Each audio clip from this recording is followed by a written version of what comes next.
Já fiz vídeo falando sobre liderança mediana e de baixa performance. Já falei também o quanto o mundo corporativo poderia melhorar se houvesse capacitação e desenvolvimento da liderança. Hoje venho defender os bons líderes.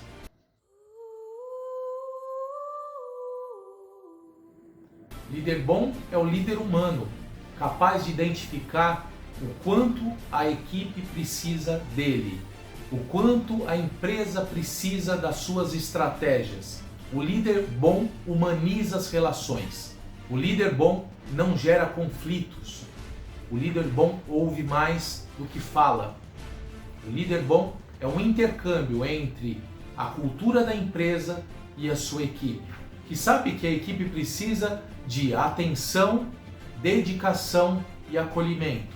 Esses líderes são normalmente boicotados, ignorados na sua tentativa de melhoria. Por isso, se você é um desses líderes, me diga, qual é o seu maior desafio como líder?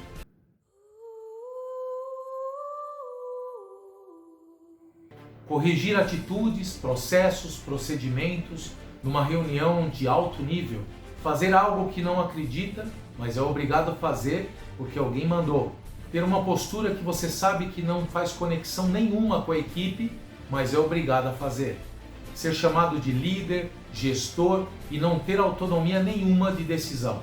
Ocultar informações durante os discursos, reuniões, feedbacks, porque sabe que se passar toda ela, a equipe vai ficar desmotivada. Daí você fica em dúvida.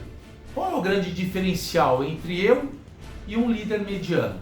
Entre eu e minha equipe? Salário, conhecimento, tempo de empresa, experiência. Qual é a nota que você se daria como líder? Você é o líder que gostaria de ter? Durante 20 anos liderando grandes equipes de alta performance, eu vejo os mesmos erros se repetirem dentro das empresas, principalmente nas PMEs e aquelas que são centralizadoras. Sai um líder e entra outro, e os erros continuam os mesmos. As empresas podem demitir os líderes, mas os problemas ficam. Nessa dança e troca de cadeiras, fica claro que apesar das diferenças das pessoas, mudar a cultura da empresa é fundamental, porque nessas empresas, quem manda de verdade não são os líderes. Os líderes são funis, peneiras para dosar a quantidade de problema do dia a dia.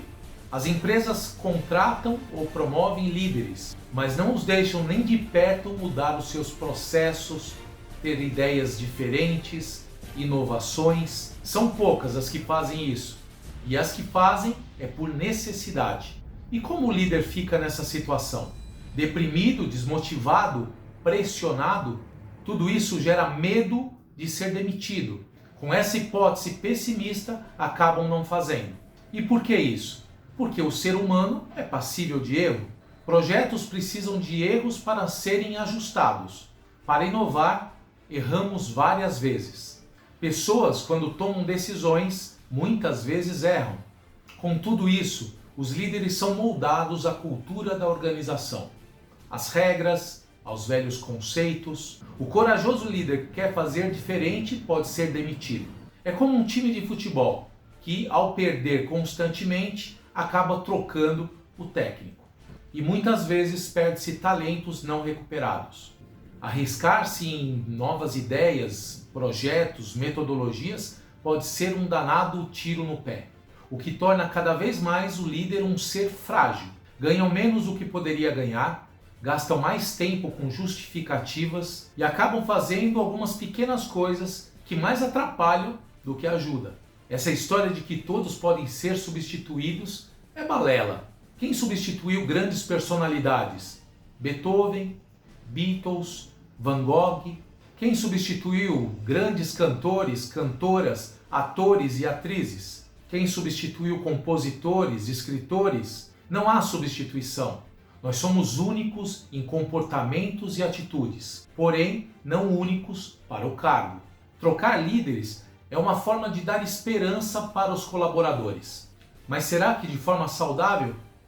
Esse é o risco. Já presenciei líderes fazendo jogo com números para chegar em resultados.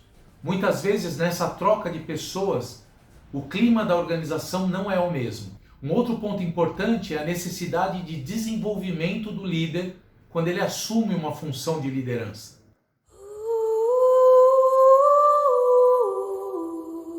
Um líder capacitado pode levar a empresa para um outro nível. Tudo isso começa pela mudança de cultura, onde a empresa precisa confiar mais na marca do que nos velhos conceitos. Acreditar em mudanças independente dos riscos. Analisar os cenários diante de tanta transformação do mercado. Um bom líder movimenta a empresa toda, é espelho para os outros líderes, é exemplo para as equipes. Nunca pode ser visto como um motivo de risco o líder inovador, ou motivo de competição para com os outros líderes, e nem como uma pessoa que pode mais do que os outros. Mas é super importante dar autonomia para essa figura se ela tiver capacitação para isso. A partir daí, confiar em suas estratégias, o que pode proporcionar para a empresa sucesso a curto prazo. Pense nisso.